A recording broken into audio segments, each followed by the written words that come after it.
মানুষ কতটা নিষ্ঠুর হলে একটা 7 বছরের শিশুর সাথে এমনটা করতে পারে। মিরপুরের পল্লবীর ছোট্ট মেয়ে রামিসা, যে বয়সে ওর হাতে থাকার কথা ছিল রং পেন্সিল আর খেলনা, সেই বয়সে ওর নিথর দেহটা পাওয়া গেল পাশের ফ্ল্যাটের খাটের নিচে। একজন শিক্ষক হিসেবে, একজন বাবা হিসেবে আজ আমার বুকটা ফেটে যাচ্ছে। আমাদের সমাজটা কোন দিকে যাচ্ছে? আপনারা হয়তো নিউজটা দেখেছেন। রামিসার মা যখন দরজার ওপাশে দাঁড়িয়ে নক করছিলেন, ঠিক তখনই ভেতরে চলছিল নারকীয় তাণ্ডব।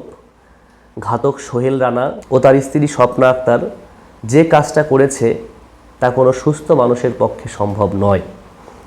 তারা কেবল রামিসাকেই হত্যাই করেনি, অপরাধ ঢাকতে যে বীভৎস পথ বেছে নিয়েছে তা শুনে শরীরের লোম খাড়া হয়ে যায়।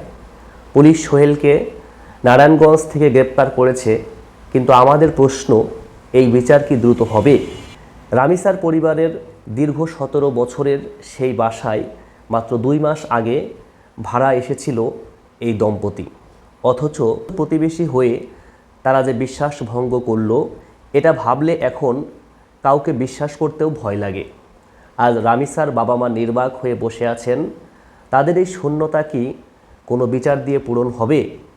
আজ যদি আমাদের ঘরে এমন কিছু হতো, তো আমরা কি পারতাম সহ্য করতে? আমি এই ভিডিওটি করছি কোনো ভিউ পাওয়ার জন্য নয়, বরং আমাদের প্রত্যেকের বিবেককে জাগ্রত করার জন্য। আজ যদি আমরা চুপ থাকি, কাল হয়তো অন্য কোনো রামিসাকে এভাবে হারিয়ে যেতে হবে। আমি প্রশাসনের কাছে অনুরোধ জানাচ্ছি, এই ঘাতকদের যেন এমন দৃষ্টান্তমূলক শাস্তি হয় যা দেখে আর কেউ কোনো শিশুর দিকে কুনজরে তাকানোর সাহস না পায়।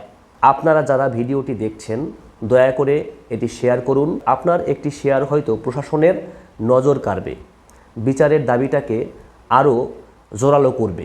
আমরা চাই দ্রুত বিচার এবং সর্বোচ্চ শাস্তি। আসুন আমরা অন্তত সামাজিক যোগাযোগ মাধ্যমে আওয়াজ তুলি।